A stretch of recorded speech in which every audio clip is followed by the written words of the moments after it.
İran Ali dini lideri Ali Xameneyi Tehrandan köçürülüb. Özdə Əfqanistan istiqamətində bunkerların birinə yerləşdirilib. İranın ali rəhbəri Ali Xameneyi Amerika Birləşmiş Ştatlarının hücum etməsi ilə bağlı artan narahatlıqlar fonunda Tehrandakı xüsusi yeraltı sığınacağa köçüb. Xameneyi artıq Tehranda deyil, Tehranı tərk edib. Xameneyi 20 nəfərə qədər yaxın çevrəsi və ailə üzvləri ilə birlikdə Moskvaya təxliyə olunma variantını nəzərdən keçirir.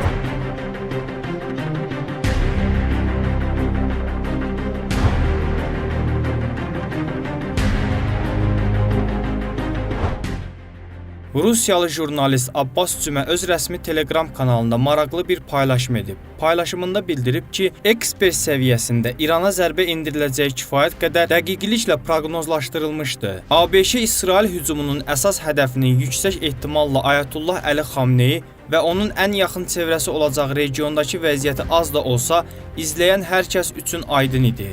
Aydındır ki, İran rəhbərliyi də bunu tam anlayırdı və belə bir hal üçün dəqiq fəaliyyət planı hazırlamışdı. Nəticədə, ölkə rəhbərliyinin müvəqqəti yoxluğu şəraitində belə İranın əvvəlcədən müəyyən edilmiş hədəflərə cavab zərbələri endirildi və endirilməkdə davam edir. Eyni zamanda dərhal kadr rotasiyası aparıldı.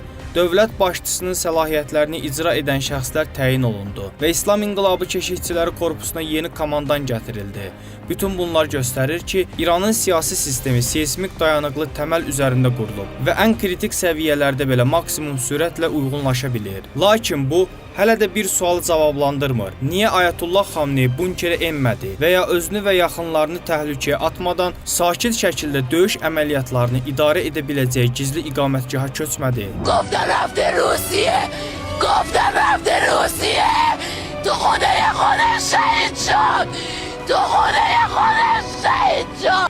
Burada işə din və ideolojiya qarşı. Xameneyi'nin ölümü İran'ı zayıflatır mı yoksa direnişi güçlendirir mi? Bir liderin ölümü bazen bir rejimin sonu olur. Ama İran söz konusu olduğunda denklem o kadar basit değil. Çünkü İran siyasal kültüründe ölüm kayıp değil, aynı zamanda toplumu konsolide etme aracı. Şii geleneğinde Hazreti Hüseyin'in Kerbela'da şehit edilmesi ise yalnızca tarihsel bir olay değil, kimliğin ve direnişin merkezi. Yüzyıllardır canlı tutulan bu seçilmiş travma toplumsal hafızayı diri tutuyor. İlk baxışda adi məntiq və klassik politologiyanın çərçivəsindən kənara çıxan metafizik amil. Ancaq diqqətlə baxdıqda hər şey öz yerini tapır. İranın ali rəhbərini anlamaq üçün bunları nəzərə almaq lazımdır. 1. Xameneyi səmimi mömindir və onun üçün ən yüksək dəyər cənnətə qovuşmaq perspektividir. 2. Onun prioriteti 1979-cu ildə qurulmuş sistemi qorumaqdır. Bu məqsəd üçün o, hər şeyə gedər və hər şeyi ilk növbədə öz həyatını qurban verər. 3. Bu kontekstdə ləyaqətli ölüm ləyaqətli həyatdan daha qiymətlidir.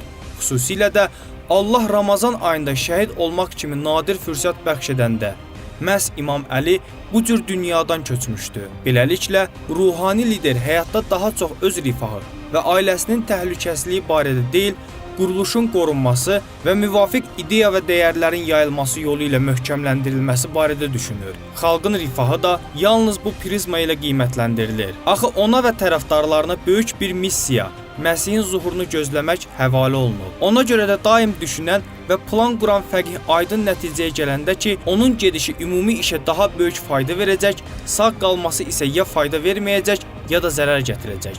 O yeganə düzgün qərarı qəbul edir və sakitcə gedir. Ayətullah Ruhullah Xomeyni vəfat etdikdən sonra onun ideyaları dünyaya yayılmağa başladı. Ramazan ayında şəhid olmuş Xameneyinin ölümü ideologiyanın sementi ola bilərdi.